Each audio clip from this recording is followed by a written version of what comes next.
নমস্কাৰ। আজি প্ৰেগনেন্সিত যে ডায়াবেটিছ হয় তাৰে বিষয়ে অলপ আলোচনা কৰোঁ আহক। যে প্ৰেগনেন্সি টাইমত যে ডায়াবেটিছ হয় কিহৰ কাৰণে হয়, তাৰ কজ কি? জেনেৰেলি কি হয়, যেতিয়া ফিমেল এজন প্ৰেগনেণ্ট হয় তেতিয়া প্লেচেণ্টা বুলি কয়, তাৰমানে বাচ্চাটো আৰু মাকৰ যিটো কানেকশ্যন থাকে, মানে নিউট্ৰিশ্যন বা খাদ্য যিবিলাক যায় সেইটো প্লেচেণ্টা বুলি কয়। এই প্ৰেগনেণ্ট হোৱাৰ পিছত কি হয়, এই প্লেচেণ্টাত কিছুমান হৰম'ন প্ৰডাকশ্যন কৰে। তাৰ ভিতৰত হ'ল আপোনাৰ প্ৰজেষ্ট্ৰন, যেনেকুৱা প্ৰলেক্টিন, কৰ্টিচল, হিউমেন প্লেচেণ্টেল লেক্টোজেন, এই কিছুমান হৰম'ন ৰিলিজ হয়। সেই হৰম'নটোৱে কি কৰে, আমাৰ ইনচুলিনটো ৰেজিষ্টেণ্ট কৰে। ৰেজিষ্টেণ্ট কৰাৰ কাৰণে এই যিটো আমাৰ শৰীৰত চুগাৰ থাকে সেইটো কি কৰে, ইনচুলিনটো কণ্ট্ৰল কৰিব নোৱাৰে বা কমাব নোৱাৰে। তেতিয়া কি হয়, এই প্ৰেগনেন্সিৰ সময়ত ডায়েবেটিছটো হয়। আমি কেতিয়া দেখা পাওঁ সেই প্ৰেগনেন্সিত ডায়েবেটিছ হয়? জেনেৰেলি কি হয়, 24 to 28 উইকৰ মাজত দেখা যায় জেনেৰেলি। কিন্তু আমি ফাৰ্ষ্ট ভিজিটতে পেচেণ্টটো আমি টেষ্ট কৰোঁ, কিন্তু টেষ্ট কৰাৰ পদ্ধতিটো অলপ বেলেগ হয়। প্ৰেগনেন্সিতে ডায়েবেটিছ হোৱাৰ তাৰ টেষ্টটো অলপ বেলেগ হয়। কেনেকুৱা, আমি ফাষ্টিং চুগাৰটো লওঁ। যদি ফাষ্টিং চুগাৰটো 90ৰ ওপৰত থাকে তেতিয়া আমি ডায়েবেটিছ বুলি ক'ম। আৰু 75 গ্ৰাম চুগাৰ খুৱাই কেনে 1 ঘণ্টা পিছত যদি 180ৰ ওপৰত থাকে আৰু 2 ঘণ্টা পিছত যদি 153ৰ ওপৰত থাকে তেতিয়াহে আমি পেচেণ্টটোক প্ৰেগনেন্সিত ডায়েবেটিছ হোৱা বুলি ক'ম আমি। তো পেচেণ্টটোক আমি কেনেকৈ ট্ৰিটমেণ্ট কৰিম?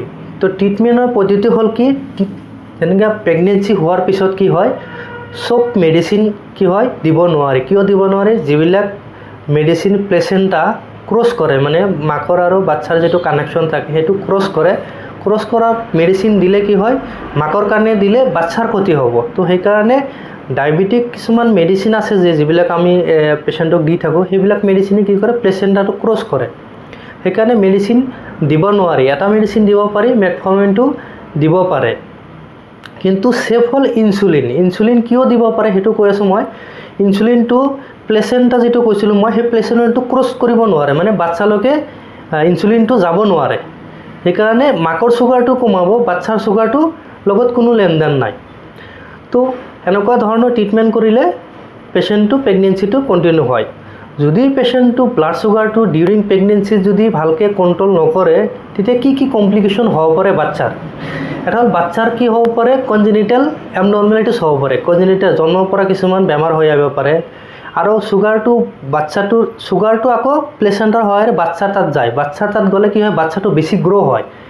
নৰ্মেলি বাচ্চাৰ ওজন কি হয়, আপোনাৰ 2.5 কিলোমান হয় বা 3 কিলো, ইয়াৰ মাজত নৰ্মেল বাচ্চাৰ ৱেইট বুলি কয়।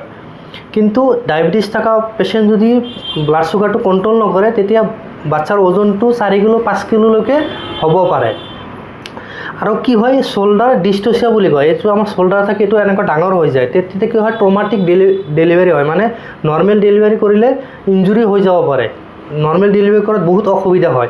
আৰু কি হয়, আপোনাৰ হাইলেণ্ড মেমব্ৰেইন ডিজিজ হ'ব পাৰে, এপনিয়া মানে বাচ্চাটো উশাহ লোৱাত দিগদাৰ পাব পাৰে, বা আপোনাৰ বেৰিকাৰ্ডিয়া, হাৰ্টবিটটো কম মাৰিব পাৰে। আৰু কিছুমান ধৰক বাচ্চাটো কি হয়, লাষ্টৰ যিটো মান্থ আছে বা 4 to 8 উইকৰ মাজত বাচ্চাটো কি হয়, ষ্টিল বাৰ্থ, মানে ডেথ হোৱাৰ চান্সটো অলপ থাকে তাৰমানে। সেইকাৰণে প্ৰেগনেন্সিত ডায়েবেটিছ থাকিলে তাৰ আগতে আমি বাচ্চাটো ডেলিভাৰী কৰাৰ চেষ্টা কৰোঁ। আৰু বাচ্চা হোৱাৰ পিছত কি কি কমপ্লিকেশ্যন হ'ব পাৰে? এটা হ'ল আপোনাৰ ৰেছপিৰেটৰী ডিষ্ট্ৰেছ, মানে উশাহ লোৱাত দিগদাৰ পাব পাৰে। বাচ্চাটোৰ চুগাৰ কমি যায়, বাচ্চাটোৰ কেলছিয়াম কমি যায়।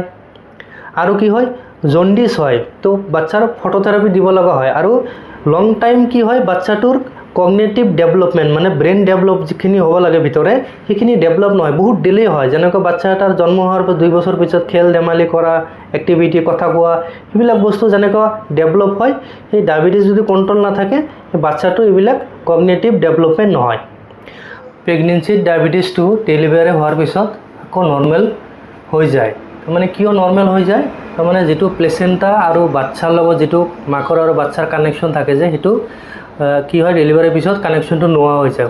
নোহোৱাৰ পিছত কি হয়, এই যে হৰম'ন কিছুমান প্লেচেণ্টা যে ওলাই আছিল, সেই হৰম'নবিলাক কি হৈ যায়, কমি যায়।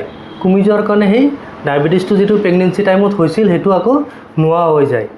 তো এইটো ডায়েবেটিছত কি হয় মোৰ দেন 90% পেচেণ্টৰ ডায়েবেটিছটো নোহোৱা হৈ যায় আৰু কিছু সংখ্যক পেচেণ্টৰ কি হয় এই ডায়েবেটিছটো থাকিব পাৰে যদি আৰু কিবা জানিব লগা থাকে তেনেহ'লে আপোনালোকে কমেণ্ট বক্সত কমেণ্ট কৰিব আৰু যদি ভিডিঅ'টো ইনফৰ্মেটিভ লাগে তেনেহ'লে শ্বেয়াৰ কৰিব ধন্যবাদ